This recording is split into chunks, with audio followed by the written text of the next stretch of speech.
You may take up, 2 turns of slack because that fish may come up behind it, eats the bait, pushes it forward 2 feet. The first 2 foot of your hook set is nothing but air. You're going to be way up here before you ever even get your line tight. And then now the last little bit is going to be all you hit that fish.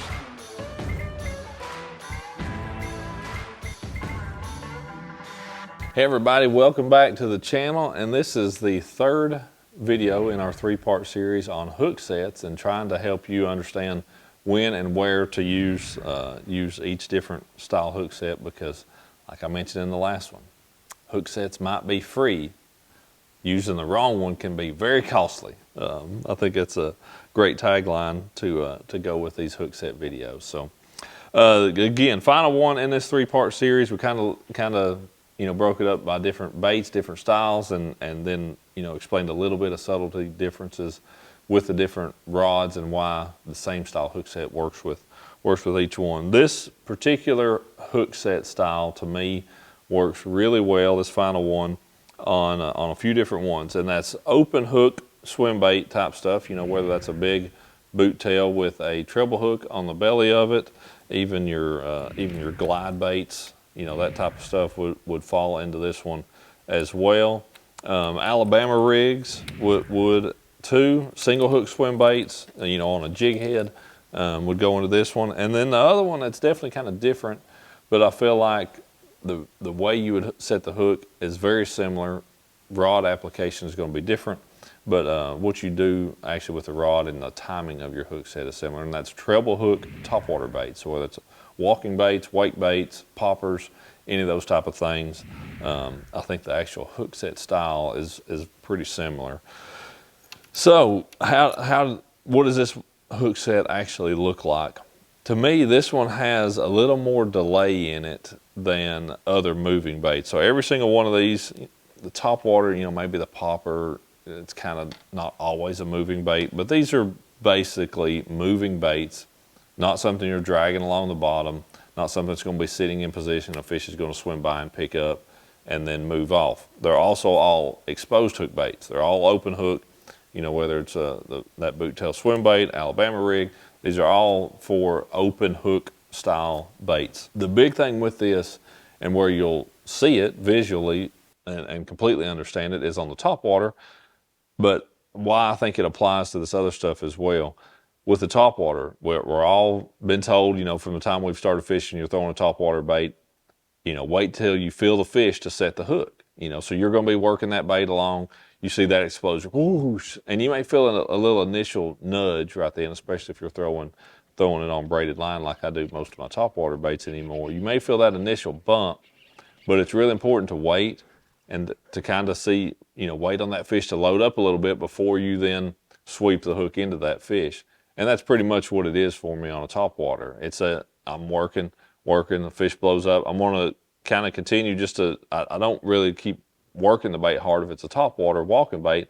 I'm going to kind of quit with the walk and just slowly start taking up a little bit of line. Exact same thing that you really want to do on a big single hook swim bait or a treble hook line through style swim bait. You're fishing that bait along, you feel that pump, you feel that thump that they do so often on a bait like that.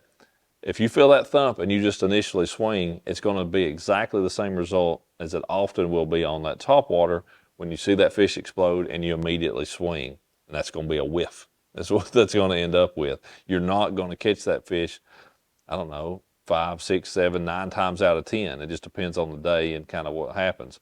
What you want to do in that situation, take that single swim bait, for example, you're reeling it out there across a point, you feel that thump. Sometimes that fish got it. He may have just hit it that first time trying to kill it. It's important to continue retrieving, because if he does have it, and you may take up, 2 turns of slack, because that fish may come up behind it and hit that bait so hard that now he's came to you about that far, and it took you that long to get the slack back out of your line anyway. So that fish swims up, eats the bait, pushes it forward 2 feet. Well, you jerk, the first 2 foot of your hook set is nothing but air. So you're going to be way up here before you ever even get your line tight. And then now the last little bit is going to be all you hit that fish. That fish is going to feel the pressure, blow the bait right back out. And you're exactly the same as you were before you ever made the cast, because you didn't catch him. So it's important, just like on that topwater where we can see it happen, to continue just to take up the slack, and then you're going to feel that the weight of that fish on there. That's when you want to set the hook. It's all about that delay, feeling that initial bite, continuing to retrieve, because the fish has probably come at you. It's probably came from behind that bait and ate it and kind of pushed it to you. So you've got some slack there to deal with first.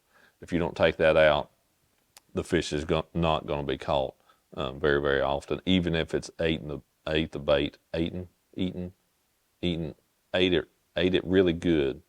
Even if the fish has ate the bait really good, you're still not going to catch it because you've got too much slack in your line. So that's kind of the way this hook set looks for me, and that's the same way on an Alabama rig. I feel like that happens a lot with it, where that fish comes in, slashes through there, you know, and really pushes it to you. And so often we're guilty of, you know, not giving a fish credit for hanging on to a bait, and that's something that I've seen in practice a lot of times when I don't have a hook on a bait.